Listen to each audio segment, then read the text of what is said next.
पुण्यात्माओं, परमेश्वर स्वयं आते हैं, अपनी जानकारी आप ही बताते हैं।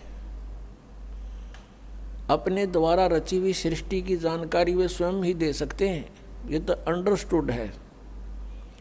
हम इस संसार की उत्पत्ति की कितनी अटकल डालें, हमें कह का पता नहीं।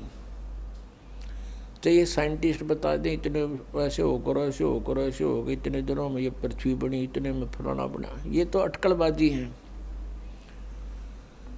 अपने द्वारा रची हुई सृष्टि को परमात्मा ही बता सकता है और ऐसा ही वो करता है। इसके प्रमाण आप संत ग्रंथों में भी देख रहे हैं।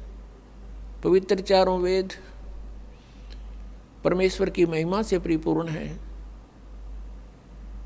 और जो परमेश्वर की महिमा ये वेद बताते हैं, जिन वेदों को हम शिरोधार्य मानते आए हैं और इनको यथार्थ ज्ञान युक्त मानते हैं, इनके अंदर परमात्मा कबीर जी की महिमा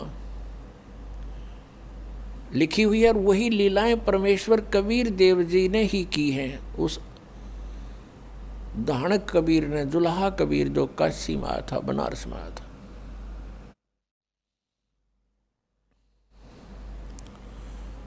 तो वो परमात्मा आके बताते हैं, मानुष जन्म दुर्लभ है, मिले न बारंबार, तरवर से पत्ता टूट गिरे, वो बहोर न लगता डारे।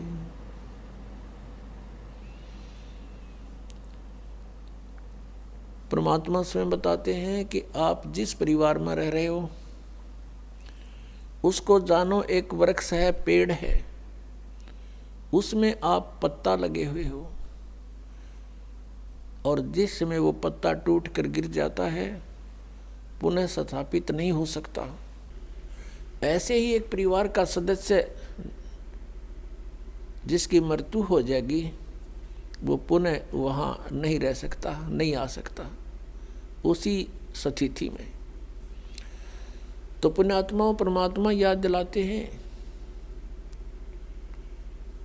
मानुष जन्म पाए कर जो नहीं रटे हरि नाम, जैसे कुआ जल बिना फिर बनवाया क्या काम। राम रटत कोड़ी भलो, चू चू पड़े जो चाम, ये सुंदर शरीर किस काम का, जिस मुख नाही नाम। कबीर जिव्या तो आए भली, जो रटे हरि नाम, नहीं तो काट के फेंक दियो, यो मुख में भलो ना चाम। परमात्मा इस मानव शरीर की कितनी वैल्यू बता रहे हैं, महिमा बता रहे हैं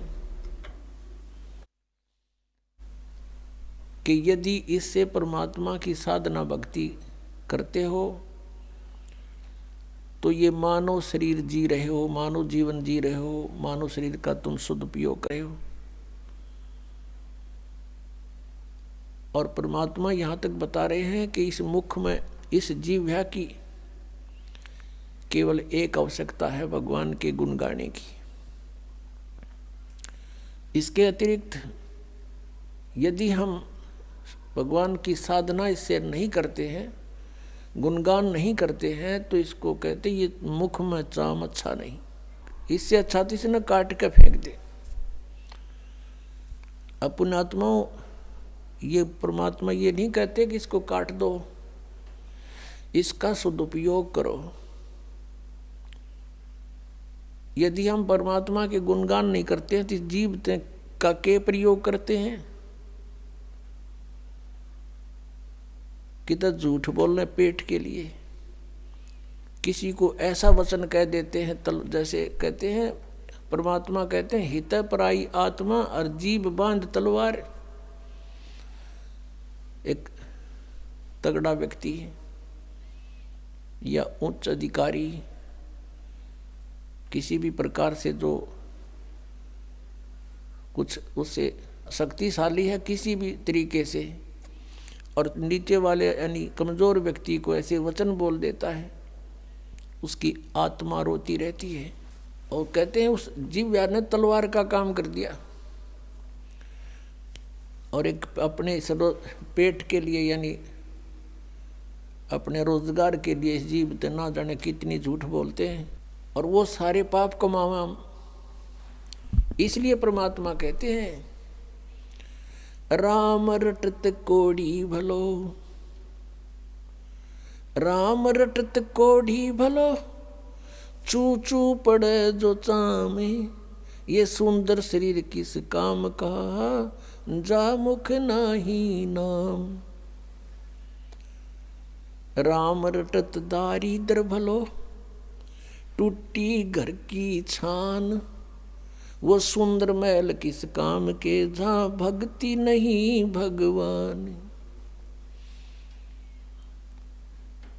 राम रटत कन्या भली, साकट भलो न पूत, जैसे छेरी के गल में गलथना, जिसमें दूध न मूत।